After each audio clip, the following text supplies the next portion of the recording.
Welcome to the Hawkeye Sidekick podcast. And you're very welcome back to the Hawkeye Sidekick Hurling podcast. With your host Mark Kennedy, I'm joined this week by James Mulcair, and we'll have Kieran Collins joining shortly. James, how are things? All good, Mark. Yeah, how's things yourself? Good. It was a pretty exciting weekend there last weekend with the All Ireland Senior Hurling semi-finals, and also a very dramatic All Ireland Minor Hurling final between Tip and Offaly. So we'll have a review of those there, James, and also may get your thoughts on the intercounty managerial merry-go-round. It's already starting in earnest down in your native county Cork, and also Dublin are looking for a new intercounty hurling manager with Matty Kenny deciding to step aside. But maybe we'll kind of start off at Croke Park last Saturday evening. Very much anticipated fixture between Kilkenny and a very hotly fancied Clare, coming off a good Munster Hurling Championship campaign. But I suppose, James, we'd kind of already forewarned about, Kilkenny All-Ireland semi-final in Croke Park. And so it kind of proved with a very comprehensive display over Clare. What were your thoughts? Yeah, I would have fancied Clare quite strongly coming into the game. I thought, they were excellent throughout Munster, and they were quite poor in the quarter-final over Wexford, but I thought that was their game. They would get that, because it must have been very difficult for them to recover from that Limerick game, in that, they're getting a lot of the plaudits for how well they played, and rightly so. But that's all well and good. But when you put so much into a game, you still lost it. They still came out on the wrong side. So that's got to be a very difficult thing mentally to recover from. And I thought maybe that was kind of that carried over a little bit into the Wexford game. But they got through that. Maybe the couple of decisions could have gone the other way for Wexford, and maybe Clare wouldn't have got out of it. But I thought, that was their bad game, and I thought all full steam ahead for that Kilkenny game. But they just had a system breakdown really on Saturday. I thought like they completely lost their way and deviated away from the game plan that they've been using so effectively throughout Munster. They wasn't really the high energy kind of game that they were playing. They went very one dimensional, started lumping high ball down in Kilkenny, and the forwards were completely snuffed out, no more so than Tony Kelly, who just couldn't get into the game at all. And I saw some tweet there saying that they were wondering if when Kelly woke up the following morning was Mikey Butler in the bed with him. Because to be fair to Butler, people would have been earmarking him as the man to take on Kelly, but he did an unbelievable job, completely nullified him in the game. And even he popped up at one stage and had a shot at goal in the second half, so that would have been some fillip for him if he'd held Kelly scoreless from play and knocked over a point himself. But Clare just they never really got going. There's forward line never got going. Maybe Barrow O'Donnell, who I think he maybe carried a bit of the fight to Clare, but I thought really their shot selection and their shot efficiency was really, really poor. 24 wides in total, and a lot of them were just they didn't really work the positions very well. They were just struck from very poor kind of just decision making, poor, and I think maybe the loss of Conan beforehand had an impact as well. But they never really got going, and Kilkenny were good. They were very efficient, and I thought that their use of the ball was very good. We criticised Kilkenny before, particularly in the Wexford game, for being one-dimensional themselves. And but the last day there, they were transitioning the ball very well. Their defenders were very comfortable on the ball. I thought their backs actually, as a whole, the whole unit, the whole backline was very, very good. Butler was excellent. For Kilkenny, I thought Mullen was really, really good for Kilkenny in the middle. He set the tone for them. He seemed to, popping up everywhere. He was back in the half back line at one stage, up at the half forward line. He was up and down that field. He did a really, really good job. But the one man then that they were lying up front, I suppose, and he's still going at 35. TJ Reid, I thought was superb, and just Kilkenny, they were extremely efficient in that first half. Built up the lead, and game was done at half time, and there's no real way back for Clare in that second half. Completely agree with you, James. It's look at the record of Brian Cody. Kilkenny are reaching their 14th All Ireland Senior Hurling final in 18 seasons. I mean, that's a phenomenal record for any manager in any sporting code. And I mean, Brian Cody, he has evolved this group of players. We'd flagged at the start of the season. We had a few concerns in terms of maybe squad depth, panel, but by God, he's really trusted, and I think the players have trusted the process here as well. You can see the evolution a little bit, James, as you noted quite rightly, in terms of the run game. You know, like seeing the sight of the likes of Paddy Deeg and, you know, Mikey Butler, guys like that really supporting the player with the ball, you know, running the lines. It's not the direct kind of strategic ball into TJ Reid all the time. It's very, very deliberate when they're going to do that. And I think for Kilkenny, I think this was a major, major victory. Just in terms of the evolution, the traditional style of Kilkenny hurling seen to full effect. I lost count here, James, in terms of the number of dispossessions that Clare lads losing the ball. Just as the ball or sitter was going on the hurl, all of a sudden Kilkenny flick of the wrist, ball gone into a Kilkenny hand over the bar in that second quarter. I lost count. Probably there was 10 or 12 instances, and I suppose Clare rattled very early by that John Conlon injury. But again, the run game couldn't be established because of all those dispossessions. And I think, unfortunately for Clare, I think a few players who hadn't played in Croke Park before, I think they got a bit of stage fright, unfortunately. And as you say, I think game plan went completely out the window. And I think you can laud Clare all you want this season, but I think from a managerial perspective, I'd say there's an awful lot of regrets in that Clare setup, just given how the performance and how flat the game went for the Banner. It's a difficult one.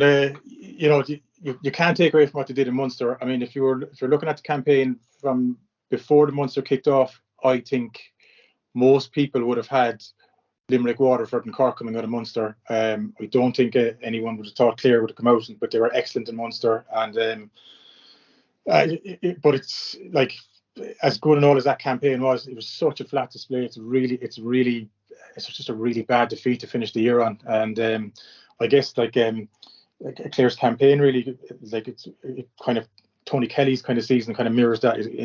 Like he was on for Hurler of the Year there up until like yesterday or last weekend. But yeah, they just, I don't know. Yeah, I don't know what went on. Like, did they empty the tank in that Munster final and they're spent then for the next two games? It's very difficult to know, and like it's going to leave a lot of question marks for them over the winter to see what went wrong. But you're right, like in that, you know, there's a big call as well. Out of low, and yeah, like, and you know, it's very easy to sit here now. To be wise after the event, but like to start with Fitzpatrick instead of Conlon, he hadn't played. Like that move didn't work. But then I suppose it's difficult as well when like all around you, like they're firefighting all around you and all around them, and I don't know. Yeah, there's going to be serious soul searching this winter down in Clare, because as good and all as Kilkenny were. And Kilkenny can only beat what was in front of them, but Clare were equally as bad, and there plenty to ponder for Lohan in the off season. It's a shame really, because they were excellent in Munster. Yeah, they certainly have been excellent. You know, throughout the Munster Senior Hurling Championship, they were the form team along with Limerick. Gave Limerick as the good as they got, particularly in the Hurling League. Also that Cusack Park fixture, and also in Thurles in the Munster Senior Hurling final. But I suppose they were just looked rattled, shell-shocked. Lohan at the full-time whistle. I don't know, he was just numb. I'd never seen a manager in that sort of mode before. Just had no answers in terms of how the game had really unfolded. But I suppose here, Kieran, kind of looking ahead for Kilkenny particularly, it is kind of, you know, they've gotten over the semi-final hoodoo. They had the Cork semi-final loss there last season, and there seemed to be a bit of premature talk about Brian Cody to a certain extent after that game, but they certainly righted the wrongs. And coming out of this game, the training, the 4-week window, Kilkenny have literally planned this to perfection. The training sessions in Nolan Park have been on point. I could see a definite marked improvement in terms of first touch, the tackling, the work rate, the fitness conditioning of Kilkenny as well. there was no hint of fatigue here for the full 70 minutes. But I thought the midfield pairing here, James, really did show a new element to me. Like Conor Brown came into the side, and also Cian Kenny as well, who's been thereabouts in terms of the squad, starting lineup, getting a few scores. I thought those two guys were absolutely outstanding in terms of their work rate, working up and down the pitch defensively, but also in the attack as well. Very potent. And I mean, Cian Kenny's goal straight after half time again. What a superb deep run there after Walter Walsh catching a majestic ball in the half forward line, setting it up. So I think from a Kilkenny perspective, all the lines really did fare spectacularly well. Absolutely, Mark, and there's no better manager really in the country than managing that 4-week break than Cody has. He's done it. I know they obviously been caught in the last 2 years, but it reminded me a lot of the 2019 semi against Limerick in a very similar situation. Kilkenny kind of came in a little bit under the radar, underdogs, and they were primed and ready to go. And they hit Limerick, and they were ravenous in those opening 20 minutes against Limerick in 2019, and it was something similar. The last day there was a difference in 2019 as Limerick responded, whereas Clare they never got to the pitch of the game after that. And like the big thing for Kilkenny, or difference for Kilkenny for me, is that Cody, it doesn't seem like he's got a settled 15, but that doesn't seem to bother him at the moment. Like you saw there, like that, we'll say Keown got the goal there coming up to half time, and Walsh was on immediately for him at half time. So he has real trust in the panel at the moment. And it's just that system that they seem like they were trying to implement all year. They looked very, very comfortable with it the last day. Players' touch looked very good, as you said. And just the way they worked the ball through the lines, it was, and they were clever as well in that they invited Clare onto them. And then when Clare pushed up, then they left the space in behind them. So then when they wanted to go long, they did go long, and they were excellent in the air as well. Like Walsh caught some excellent ball in the second half, as did TJ. I think TJ set up had one great catch we set up for Mullen, and then they were it was just impressive all throughout the pitch and for the 70 minutes really from Kilkenny perspective. But again, as I come back to it again and say, I'm not sure, was it the case that Kilkenny were like unbelievable on the day, or was it the case that Clare made them look better than what they were? It's difficult to know, because Clare were poor on the day, but maybe the answer is maybe somewhere in between. But certainly, great position for Kilkenny to be in now going into an All Ireland final. They'll relish it. Absolutely, they may have been hiding behind the high grass in this fixture, but certainly not anymore after that performance. It was a very dominant performance. You can say all you want about Clare, but the one thing about Kilkenny, they will expose weak points in the side, and particularly when they saw how Clare were so rattled, particularly the press from Kilkenny, particularly in the middle third. Had runs of 2019, the All Ireland semi-final with Limerick, where they really reduced the space for Limerick to really kind of impose any sort of run game. And also the Kilkenny tactic was pretty clear, attacking wise, or defensively. Nullify Tony Kelly and really ask the question of Clare, what do you have? What is plan B? And to be perfectly fair, as you said, the Clare distribution was really poor on the dead. Like we've seen it so many times here, James, and thanks Kieran for joining as well. We're just on the Clare Kilkenny post-game reaction here. Kieran, might get you in here just in terms of Clare. And their distribution into the inside full forward line at times was absolutely horrific. I just felt so sorry for the likes of Ian Galvin to be hauled off in that way, because really the quality of ball that was coming out to him was absolutely dog poor. Absolutely, yeah. If you look back, like a different Clare team to what we saw, especially in the Munster final and the lead up to it, I think some people are kind of looking as an excuse or a reason why this happened against Kilkenny. You could say the same thing happened against Wexford, only they were lucky enough to just get away with it on the day. I think the stronger bench that they had over Wexford was probably the key that day. But, Wexford had them in all sorts of bother as well. And, someone actually said to me after the Munster final, was that Clare's All Ireland that day? And, looking back, I think it probably was, because they looked like a complete different team since that day. They put so much into that Munster campaign, didn't they, Kieran? That is the question, I suppose, that they'll Sloan and them are going to be long winter for them. But did they empty the tank in that? to put so much into it and to still come out, like they're getting all the plaudits after it, but they still lost the game. Do you know what I mean? And like what we were saying to Mark there earlier, that I kind of thought they were lucky enough to get out of the Wexford game. A couple of decisions could have gone the other way, and Wexford might have been home and hose. But you thought that was that was out of their system, and that they'd I fancied them to be honest with you last weekend, but they were actually worse again than they were against Wexford, and I just thought their entire game plan went out the window, and they were just extremely one-dimensional and played into Kenny's hands.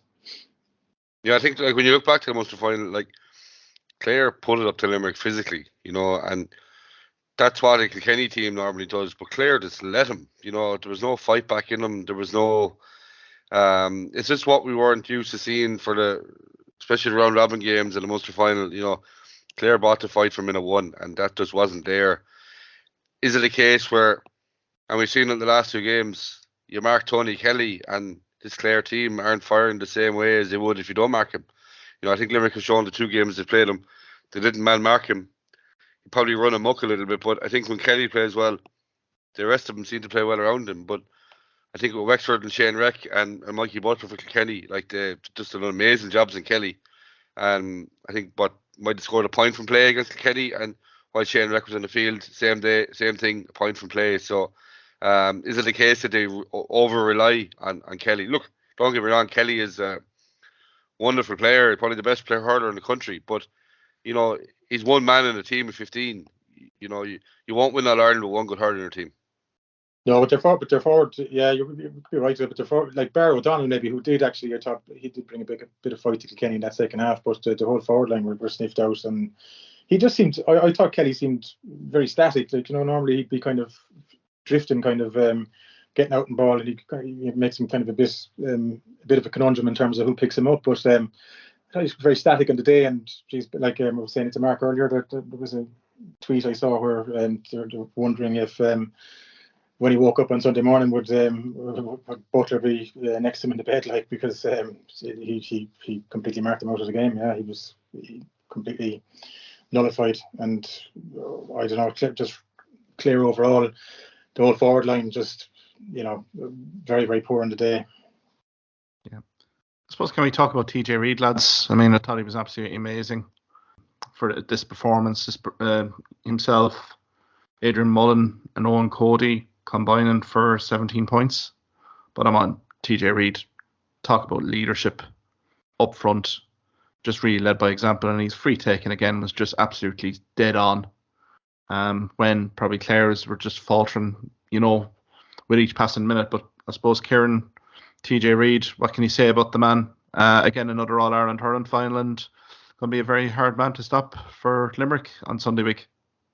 Absolutely, and when you look at the start of the campaign for him, and wasn't he dropped for a certain game as well, but the form he's shown the last couple of weeks, just unbelievable. He's free taking, like, he has to be the best dead ball striker in the country, like, from any angle, doesn't matter, and ball winning in the air, like, he's just class. He's just unbelievable. He touched on Mullen as well. I think, and we were critical of Mullen earlier in the year, and kind of talked about where is his best position to play for Kilkenny, but I think really in midfield he's larder in there, 5 points in play, albeit he was getting a lot of space and potentially won't get the same space in the final, but just having a superb year. I think them three guys, the Ballyhale guys, Mullen, TJ Reid and Owen Cody, they are the leaders in this Kilkenny team. I think if either of them were to not be there, it would be a big loss for them, for Kilkenny, but I think go back 3 or 4 months, kind of middle of the league to now, this Kilkenny team it's a completely different team to what we're seeing all along. Yeah, it's a completely different animal, Kieran, and James, certainly. I think those training sessions after the Leinster hurling final, definitely with the post-game comments from players and management, really did make use of that time to literally get together, regroup, address some of the attacking and defensive issues that may have been seen in the round robin. They're a completely different animal here, and as we all well know, Kilkenny in an All Ireland final are going to be so hard to beat, and particularly in Croke Park. I suppose, guys, we can switch to following day, Sunday afternoon in Croke Park, GAHQ. with the fixture of Limerick and Galway, I suppose, Kieran, being a Limerick man, you were up at the game. After about 10 minutes, it looked very routine for Limerick, but all credit to Galway, stormed back into the game. And geez, there was, again, nothing to separate these teams again coming down the stretch. What were your reactions to the game, first off? Yeah, absolutely. The first 10 minutes in, you're thinking, routine win, maybe on the cards. Gillane, especially McLean and Flanagan, were seem to be running the muck up there. The two were 2 or 3 points from play within the first few minutes. I think Galway moved Cathal Mannion, and that kind of changed that. And momentum fairly quickly changed to be with Galway for the remainder of that second half. I think Limerick were probably clinging on at times. I think Galway definitely got the matchups right then, and I think they could have had Limerick in all type of trouble. But I think it's just typical Limerick. They don't panic. Doesn't matter how many minutes on the clock. They just keep going, keep playing the system they play, and they must have serious trust in it because they all seem to play to this plan. And I think that's 2 games in a row where you could see they dug themselves out of a hole where it could have easily gone the other way, but they've kept fighting and dug themselves out of a hole. Albeit, I think the Limerick bench was a huge factor. Again, we're comparing Kilkenny to a couple of months ago. Starting into the round robin, a lot of people would have been critical of Limerick's bench, but I think it's shown it's the opposite of what I thought as well, and what other people would have thought. I think Dave Reedy was sublime when he came off the bench. It might have been a lot of space, and I think it was kind of highlighted in the Sunday game where, because Cian Lynch had come on and was kind of gathering a lot of attention, that Reedy was kind of a free man. But still in all, I think the 3 points he took were sublime points from far out the field. Same for Cathal O'Neill. He's had the exposure early on in the year and has played a few early games, especially around robin games, and gained a bit of experience. And to bring him on, I thought he had a superb shift as well. And I think, look, the Limerick half-hour line really struggled, but one thing I liked about Kiley, he took him off. He made a change. He didn't leave them there. And it's, there's no man above the team. I think in that regard, it's whether you're Grode Hegarty or Tom Morrissey, you're still a number on that team and you're replaceable. And I think we've seen it from Kiley over especially the last few months, where I think when Cian Lynch got injured, where he said the next man in, and I think that is something that they do practice because, the half-hour line was not going well, and it was a case of next man in, and, it did see it over the line for us. Yeah, James, get you in there.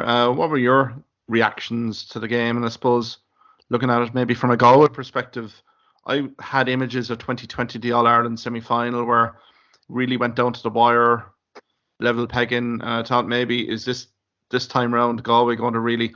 There was a catch there from Pádraig Mannion from a puck out. I think Nicky Quaid, as soon as Cian Lynch came in, ball dropped in around Cian Lynch, and Pádraig Mannion leapt, caught the ball, and the crowd reaction for that. And I thought, oh, here we go.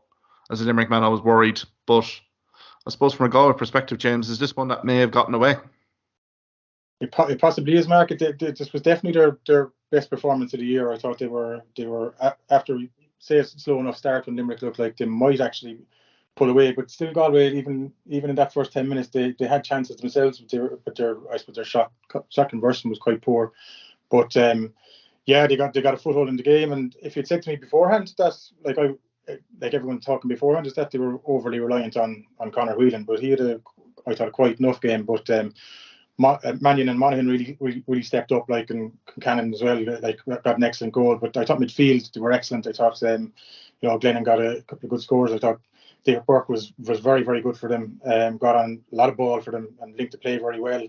And just really, for me, the bench really made a huge difference for Limerick. And it's just Limerick's composure. That for me, Galway were up by what they were point up with 7 minutes to go, and it's just they could never get that second point ahead. And Limerick just don't do panic. And that's 2 games in a row now where everything's been thrown at them, where the opposition are playing to their full potential, and they haven't panicked at all whatsoever. They're just so composed, and they've and they're operating as well with you have the likes of Lynch and stuff that still to come back. And that's another big plus for them for the finals. They got some game time into him, and they just don't do panic. They're like very, very, very difficult team to beat, and even when they're not going, as you said, Kieran, the Hagerty and Morrissey not going well, and like Kiley hooks them off, no bother. And I thought Kyle Hayes stood up to the mark, and even with the last couple of minutes when they moved it back into the full back line, Derry was catching the ball as well, and they're just a very seasoned team with such composure that very, very difficult to actually put them away. But Galway will look back and I think in the last 10 minutes just lacked a bit of composure. They had some chances, and they hit some poor wides. In contrast that to Limerick, then Yeah, I think we were mentioning the Limerick half forward line not going well. I think that's testament to Galway's half back line. Jus Cooney, Pádraig Mannion, Fintan Burke. They were really on top the whole game. So I think it wasn't the case. Hegarty and Morrissey just weren't on song. They weren't let play. And that obviously was an area that Galway had targeted. I think as well for Galway, I think Tom Allen, another super game. I think he's had an unbelievable year. I think, and if you're looking at players going into next year and the years to come, I think he's one of them guys that the team will be built around, because I thought he's had a very good year for Galway. Yeah, completely agree with you there. I think the overall sentiment here in Galway, I'm based here in Galway myself, one of disappointment. I think is one that they let Limerick off the hook again. That's been the overriding reaction here. I think the 19 wides, particularly first half, when they were very dominant in that second quarter, there was some horrific shot selection in that particular open period. Cathal Mannion really did step it up as well when he came out the pitch a little bit, creating those pockets of space again, very a la Tony Kelly, and I suppose Kilkenny will have duly noted that. You can imagine an Adrian Mullen or Owen Cody really kind of holding in on that kind of aspect on things. But in all honesty, Galway, I suppose the tail of the tape, the composure, I think James, you alluded to, where Limerick trusted the process, continued to run their game plan. Galway made a few changes, and I think with about 7 or 8 minutes to go, they really ditched the passing game, going through the lines, and went very direct, very quickly at the end. I suppose that paid dividends, Kieran, a little bit on the Brian Concannon goal, but does that raise a little bit of a question in terms of Limerick defensively? I think for David Burke, it was a great kind of distribution inside, how fast he got the ball out, really flat-footed Peter Casey. But is that maybe a source of concern here going into an All-Ireland hurling final against Kilkenny and a predator like TJ Reid around the square? To be honest, for myself, I think it was actually a miss-hit. I think it was actually meant to be struck for a point and dropped short. That's what my opinion was on watching it. I think Mike Casey was so far ahead of him, I don't think he was expecting the ball in. I'd be willing to give them the benefit of the doubt on it, because really they have been so tight on. I think the full back line have been exceptional this year. I think Mike Casey coming back in after a long-term injury, I think he's really stepped in. I think he's obviously doing all the right things, keeping Dan Morrissey out of the number 3 jersey.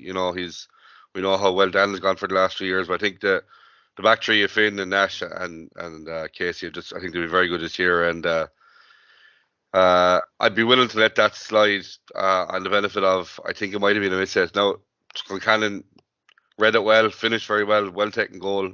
Nicky Quaid could nothing about it, but I'd be willing to let it go just for on one occasion. James, can I get you back in here as well? Just I think we talk about their Limerick defensively, but there were a few unsung heroes there on that Limerick side, no more so than probably Dermot Burns, and probably my player of the year for Limerick so far, and Barry Nash. I mean, another stand-up performance by the South Liberties man, but Dermot Burns in a high-pressured situation, 6 points from frees, some long-range testers. I mean, those two guys really did stand up well for Limerick as well on Sunday. Huge, it's just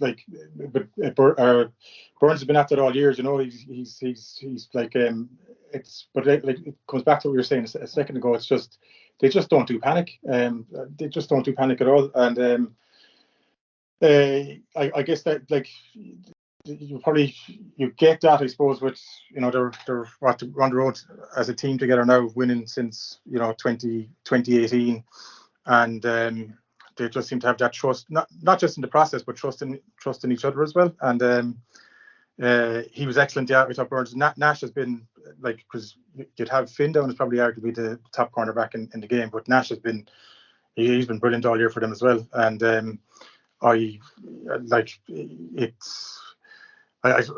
of laughing to myself when I listened to Kiley after the game. He was talking up Kilkenny. Sorry, they're the team going for 3 in a row, and he was very much trying to put the favourites tag on Kilkenny. But I think Limerick are going to be. It sets up for a fascinating final, but I think Limerick are going to be very, very difficult to beat. Kieran, we'll get you back in here as well. I suppose we'll talk about final in a few minutes, but Aaron Gillan again, really coming up trumps. Patrick Swellman has had a phenomenal year, and again, some of the point taken in the first and second half, left or right, just phenomenal on the day, and again, going to be an important cog for Limerick in this All Ireland Hurling final on Sunday week. Absolutely, yeah. The first 5 or 6 minutes, the 2 or 3 points he hit there, they were just sublime. He trademark from him at this stage. Take the ball over the shoulder. I think if you are looking forward to the final, I think obviously Mikey Butler is an out-and-out defender, and will probably task him with picking up Gillan. But there's still trouble there for Kilkenny. Like Hugh Lawler is a physical type of full back. Shamie Flanagan, the work rate he gets through the game, like the movement. I don't know, but Hugh Lawler like to be picking him up, following him around the field. And if we do see Peter Casey back in, that's for any full back line to see that full forward line lined up against you, I must put the shivers down the back of your neck. It's whatever about holding 1 deadly 4, but to potentially face 3. Hard to know will Casey start. I suppose it all depends on what he's doing in training. But yeah, look, at the point you're making along Gillan, he's been exceptional all year. I think, but our only downfall for Gillan is probably his head, and keeping the head. And I think this year, obviously, okay, we've had earlier tests to it, but I think if you look back to the Munster final, and Conor Cleary was, what was going on. But they were giving it as good as it, and they were giving it. Both of them were giving it and taking it. But I think I was very impressed with how he kept the head. Could have easily lost it in that situation and would have been a silly red card. But no more so than this All Ireland final with the referee that's been named, Colin Lyons. I think he's one of these guys who's going to be looked at under a fine-tooth comb, and I think he just has to keep the head for the final. One more day, and. Because he's important. If Limerick have any aspiration to win this All Ireland, Gillan has to stay in the field. The other thing you'd say with Kilkenny is that they I don't see them going down the route of targeting Limerick players. That's just not really. I don't think that's in kind of Cody's makeup. But on Gillan, he's just because what he's going to do, but he's out there, gets out in front, and this is that turn. He's turning the sixpence and he's gone and it's over the bar. It's phenomenal to watch, and those first 6 or 7 minutes, he was kind of unplayable. That God didn't know what to do, and yeah, it's I get your point on lines for the final, but I just don't see Kilkenny going down that route of trying to agitate at Limerick. I just don't think it's in their style. So I think as you'll say, they obviously give Tony Kelly the attention last week. Saw him as a threat. Obviously he is, but I think the last team who kind of didn't pick out players for special attention was Cork in the All Ireland final last year, and we know what happened there. Gillan and Flanagan ran amok inside her, and had all the space in the world. So I do think, Gillan, he's hard to stop, but I wouldn't let them be running free either. No, certainly not. And I think maybe Kilkenny's tactics will be really to squeeze that middle third a little bit, particularly, putting players back behind. I can see the wing forwards for Kilkenny coming back deep, particularly on the puck-outs, getting those second balls, even, dare I say, sweeper system a little bit, just in front of maybe Gillan or Flanagan as well, to cut out that ball as well that was done so effectively by Galway as well. So I think it's going to be intriguing to see how Limerick try to unlock that maze of Kilkenny middle third players. Really, I think it's going to be very 2019. I think, Kieran, a little bit just in terms of the All Ireland semi-final. I think they will set up very like that, where maybe a 2-man full forward line inside.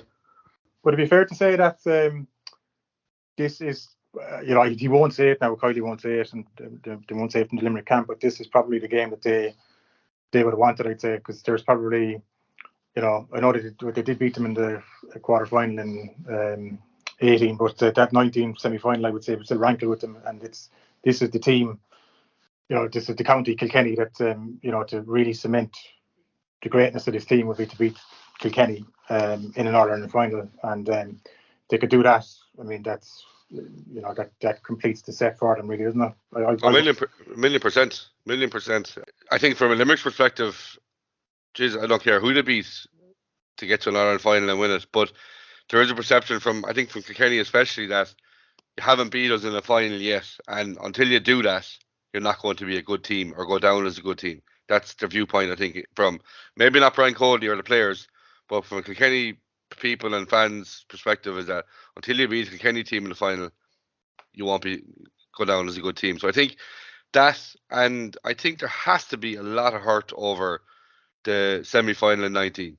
Not the result and the 65 that wasn't given, but I think how Limerick performed in that first half. They were completely blown away.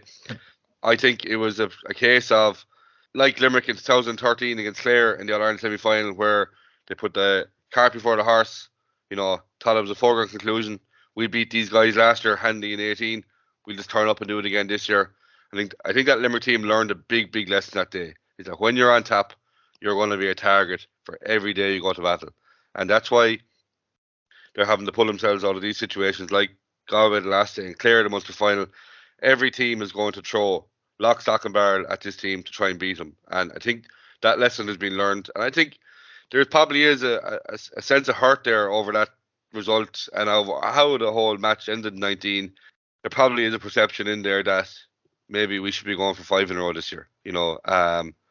Not taking away from Tipperary's win, but I think, how Limerick had dismantled Tipperary in that Munster final in 2019, I think there'd be a fair assumption to make that if Limerick had beaten Kilkenny that day, that now, the Limerick team should be going for 5 in a row. But yeah, I think don't know if it'll be used by Kylie, but I think it's definitely there in the back of the heads.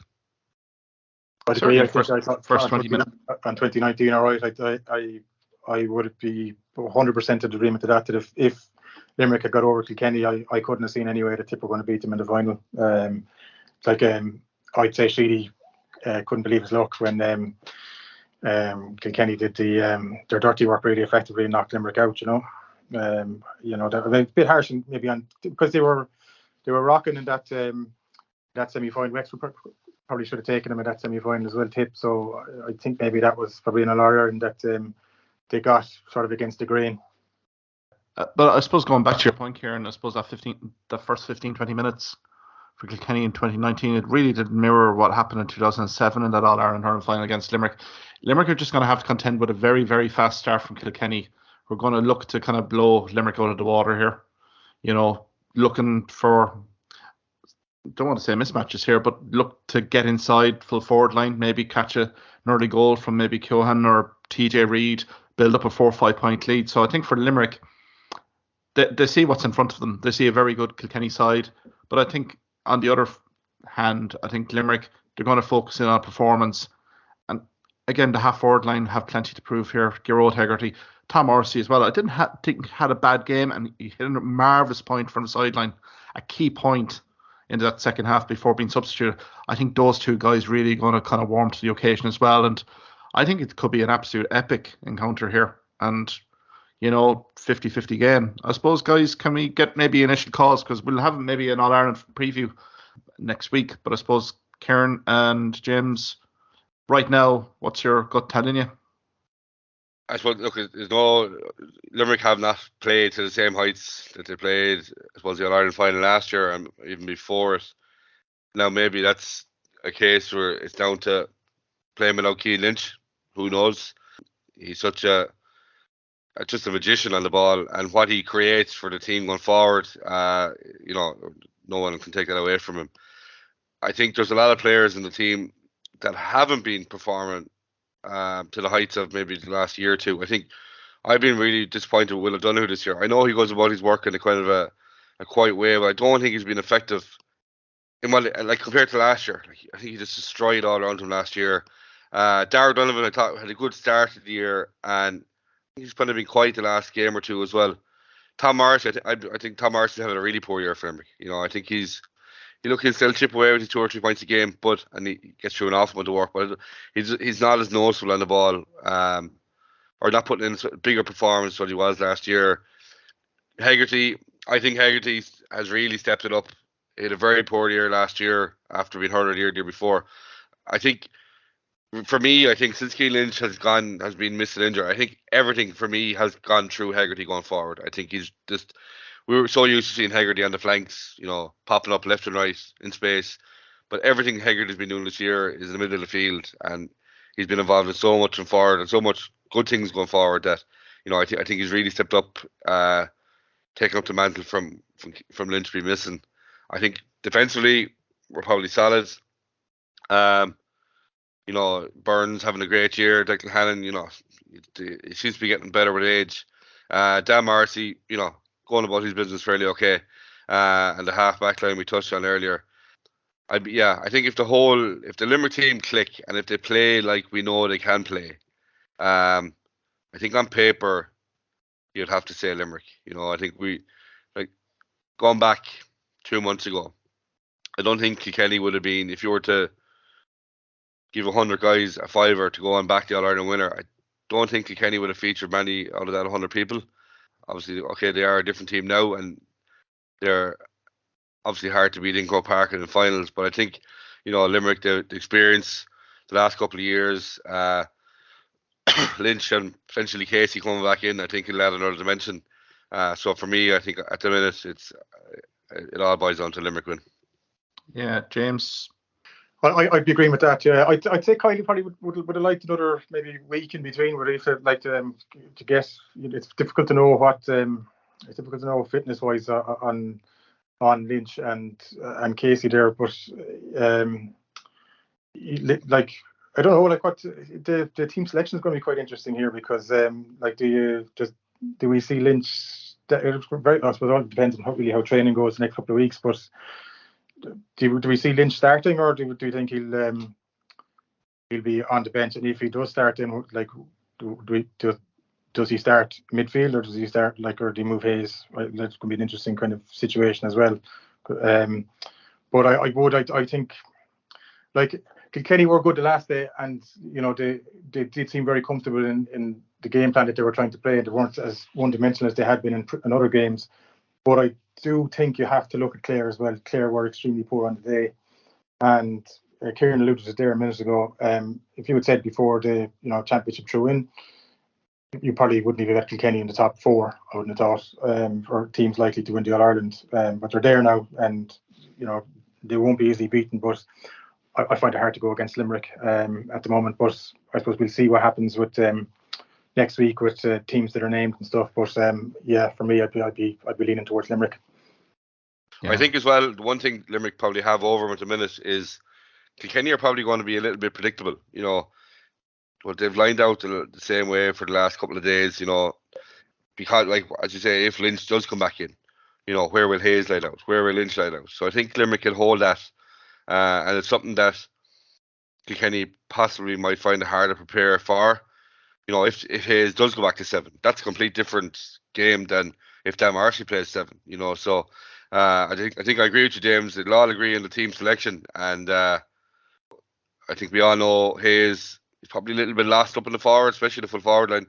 Better the last day centre forward, but I think everyone's in agreement with. We'd love to see him back again. I think it's his most natural position and does more damage going forward when there's plenty of grass in front of him. 100%, yeah. He has to be coming onto the ball, yeah. So that it's he was good again the last day, but yeah, it does. It's coming down to team selection really to see what happens. I'd be interesting to see how because he didn't look like, and you wouldn't expect him to either. Lynch when he came on the last day didn't look up to the pitch of the game. So, but been out for so long, just another. I'd say it's Kylie. Yeah, he would just like another week. I'd say, it's that condensed kind of 2 weeks between the semi and the final. It's tight enough, I'd say, we'll see. I suppose we'll see next week what the team just named. Yeah, I think to be fair, team selections next week, but from a Limerick perspective, if there is going to be a starting lineup change, probably Peter Casey inside an inside full forward line. I think Cian Lynch will be held in reserve maybe for the last 20-25 minutes. It's great to see him back on the pitch, Cian Lynch. But I think Peter Casey looked a little bit more sharper. But again, it'll all depend this week, I would think. As we're recording this, there's probably been a few competitive in-house games before the media comes in town next week and the lead up to the final. I'd slightly edge it to Limerick, but again, I think we know what Kilkenny are going to bring to the table.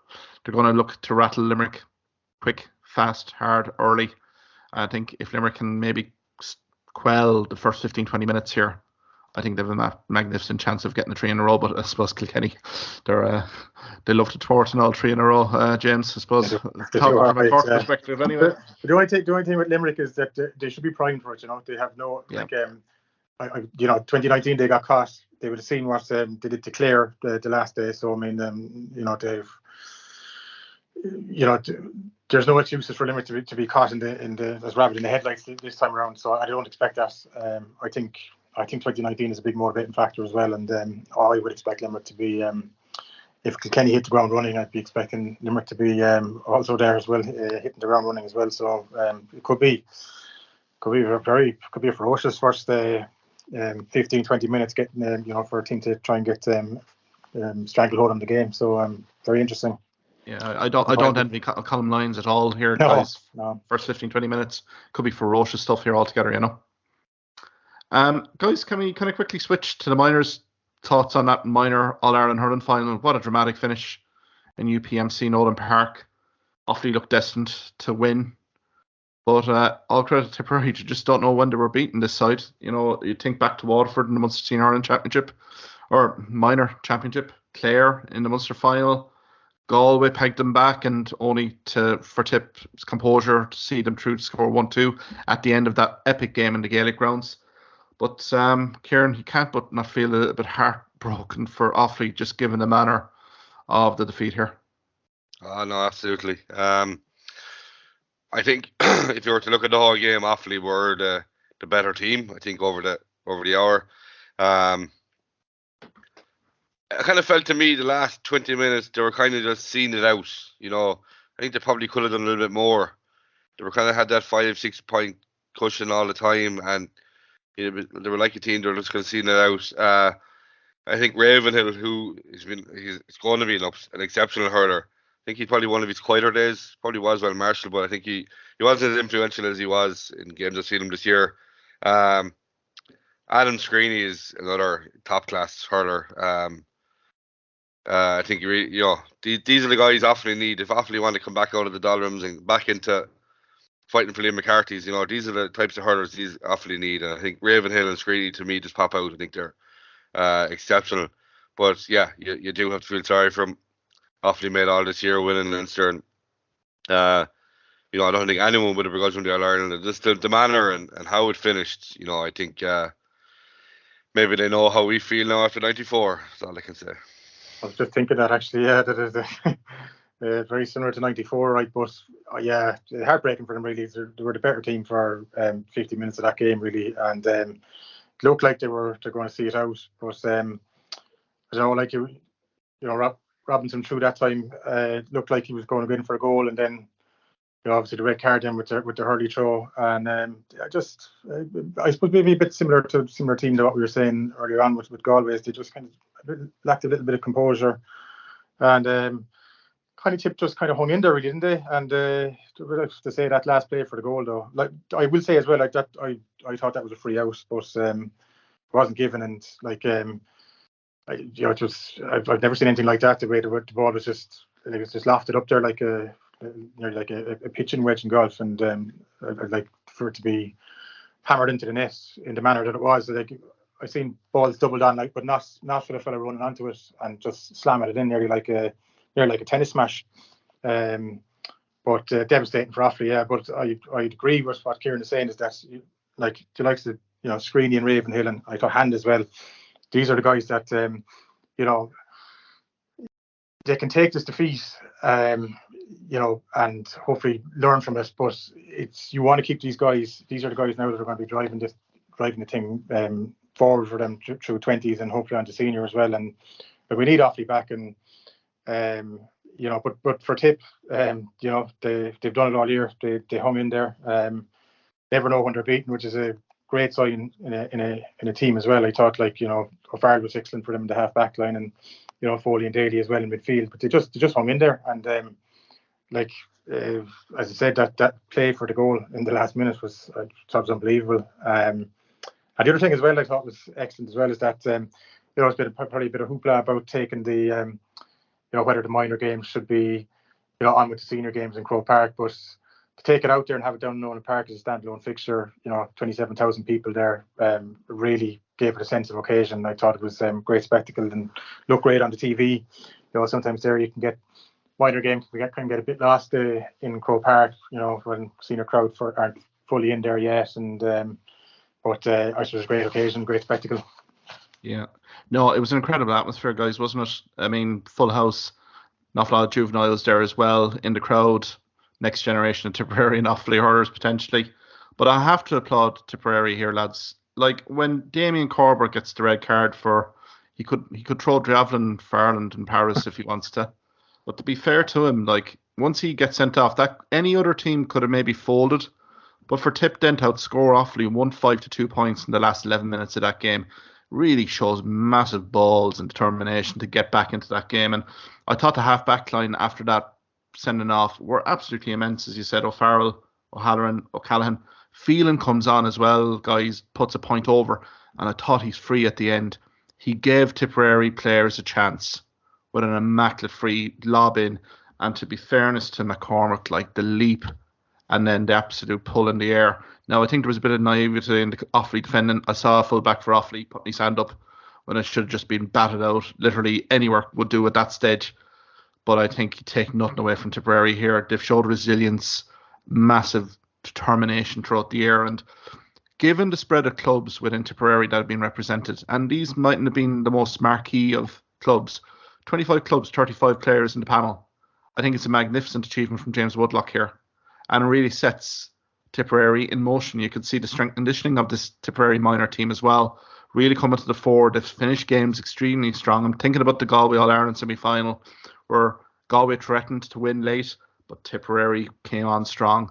And I mean, Woodlock there providing an awful lot of good minor material for like Brendan Cummins in the under-20s next season. So I think Tipperary, eventually, they're building an underage programme again. And I think that should bear fruits in senior in a few years.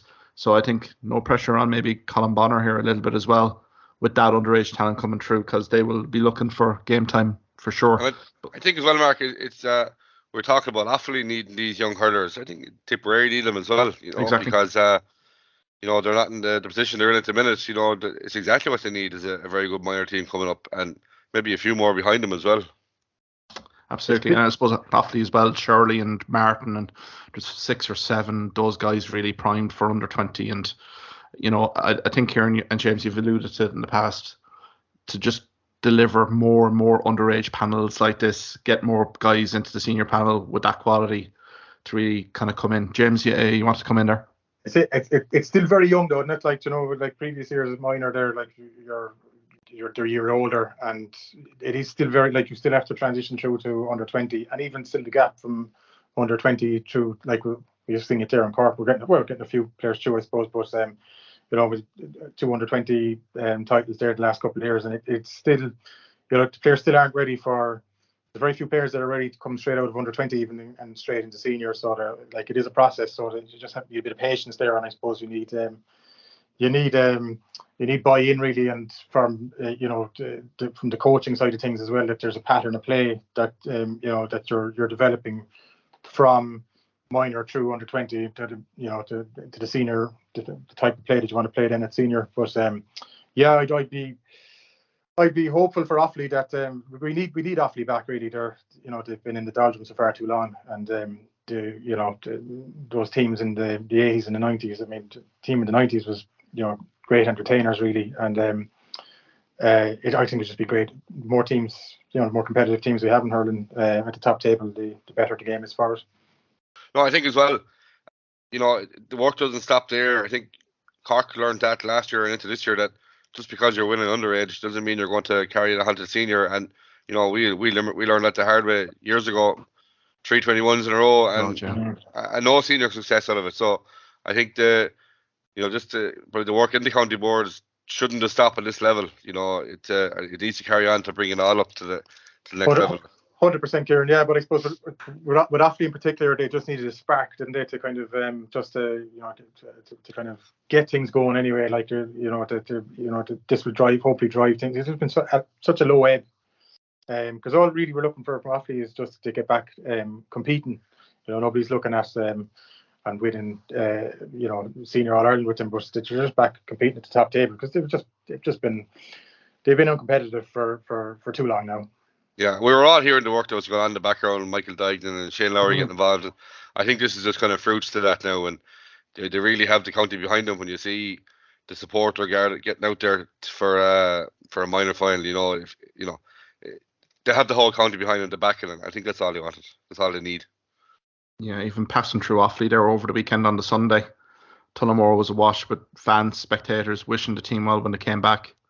And also in Burr as well, big crowds greeting that Offaly team. So they galvanised the county this summer. So, I mean, if that doesn't do anything for the hurling programme of Offaly, I don't think anything will. So, but commiserations to Offaly, congratulations to Tipperary on it's been a very memorable minor championship. There's been some cracking games here, and, we've seen some potential stars in the making in the next few years. I suppose, guys, before we go, the Intercounty Merry-Go-Round has started in earnest. I suppose, James, get your opinions on the events down in Leeside. Kieran Kingston has stepped aside, and Pat Ryan looks poised to become the next Cork manager. What are your thoughts? Yeah, it was looking like at one point that Kingston was going to the rumour was that he was going to stay on. He'd been offered another year. But then there's been a lot of I suppose sniping in the county. A lot of in the media, and a lot of supporters would kind of see it that he'd run his term had run his course, and they kind of regressed a bit this year. I think he didn't really seem to have a settled style of play or pattern, and he was kind of, I don't know, he seemed to be kind of still unsure of the team, kind of putting square pegs in round holes. He persisted with Coleman at centre back for too long, and I just the impression I got was that from most of the public was that the time was right for change. And then when he did leave, they were very quick in announcing the Ryan appointment. He probably was the standout candidate, all right. But there was the question marks about him.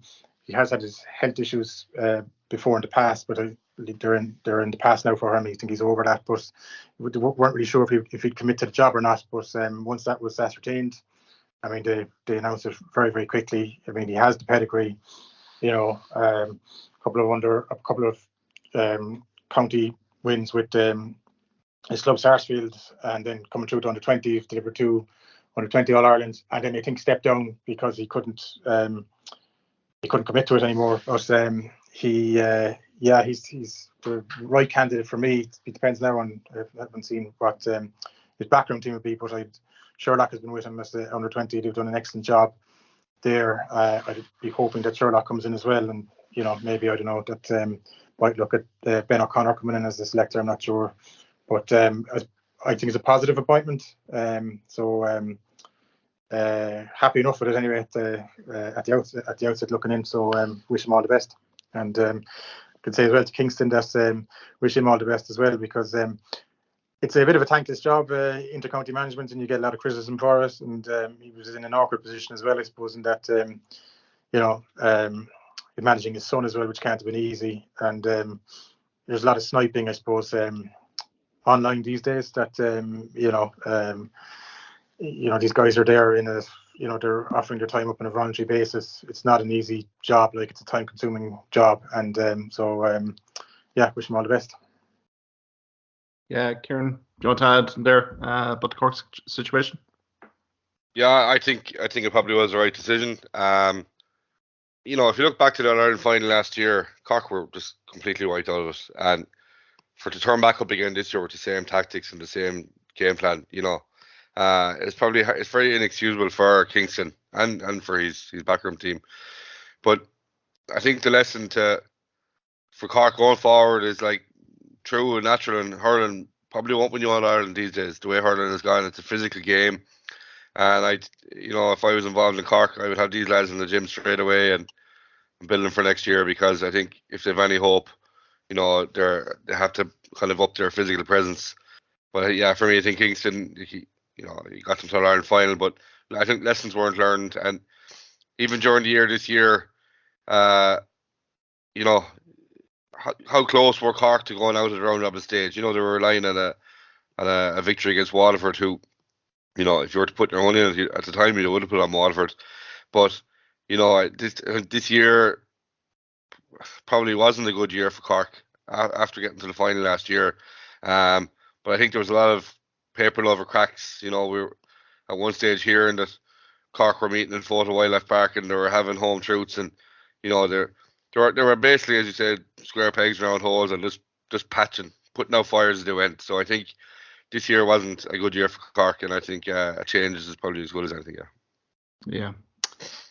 And I suppose, guys, in the nation's capital, Matty Kenny has decided enough is enough. He stepped aside as Dublin senior hurling manager. No genuine surprise there, James. No surprise there at all, Mark. I feel he's kind of taken him as far as he probably maybe could have gone last year as well, but he's taken him as far as they could go, really. This year, they were good early on, I suppose, but they maybe had a run on teams at fitness-wise. But it's just they seem to be a bit rudderless at the moment, Dublin. So right time for him to go. Be interesting to see now who comes in. The talk like maybe Eddie Brennan's been talked about. Maybe Davy Fitz. I don't know. He might fancy the trip up to the capital, or maybe even, I don't know. Maybe even Anthony Daly might be a name that might come into the reckoning for him to go back up there again. But I think the right call from Kenny to go. I think his time was up for me. Yeah, Kieran, any surprises there from your perspective? No. I think they set the stall out too early in the year, probably. The target of the league. I think they're just probably shy in numbers. I think similar to Wexford, they have 12 or 13 good hurlers, but round robin and hurling these days, you require more than 12 or 13 hurlers. You require double that. So I think for anyone, whoever does come in, the club championship will have to be looked at, and they'll have to get more of a panel together. I think that's probably the one thing that let them down in the end. Yeah, wouldn't be surprised to see David Fitz or Eddie Brennan. Obviously, he's with. Is it Cool at the minute? He's over in this, Eddie Brennan. So I believe so. Yeah. Yeah, so he's up there at the minute. So yeah, I think same as Cork. A change. What did he have? 4 or 5 years. Not a whole point has changed. They have some very good hurlers, but I think they're just a bit like Wexford. Just need more of a panel to progress any further. Derek McGrath could be some name as well. That could be he might be thrown into the mix as well. And he's I don't know if he fancy it or not. I'd really like to see Eddie Brennan. I think he was doing an incredible job at Laois for the year he was there.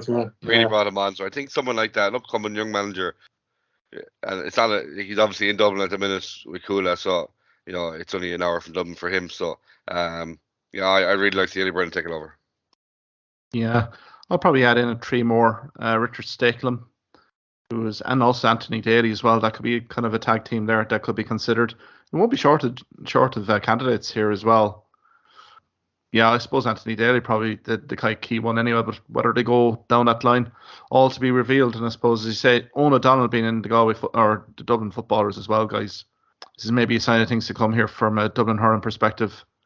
Owen O'Donnell, if he potentially gets to an All-Ireland football final, wins an All-Ireland, does he come back into the senior fold in hurlers? Well, it depends really what who they get in. Like if you're talking of for a high profile candidate coming in, I'd say he'd be lured back, all right, But Liam Shealy's the other one that he might be.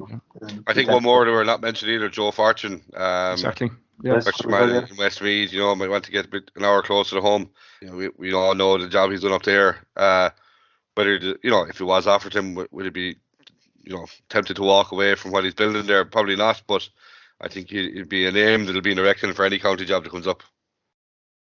He's done an absolute unbelievable job with Westmeath this year, given their championship run and also their league. Definitely on the up from an inter-county management perspective. So look, there won't be a shortage of names here entering their names in the hat here. That's a very lucrative job, very high profile job. Guys, we might leave it there. James and Kieran, many thanks for your insight and contributions. And I suppose next week we can look a little bit more in depth into the big All Ireland Senior Hurling Championship final between Limerick and Kilkenny in Croke Park. But until then, thanks very much. Cheers, Mark. Cheers, Mark. Thank you for listening to this podcast episode. If you liked what you heard in this podcast, why not subscribe to the Hawkeye Sidekick podcast on either Amazon, Spotify, YouTube or Twitter platforms. You can also follow me at Hawkeye Sidekick on Facebook and Twitter for the latest sporting opinions, articles and reports.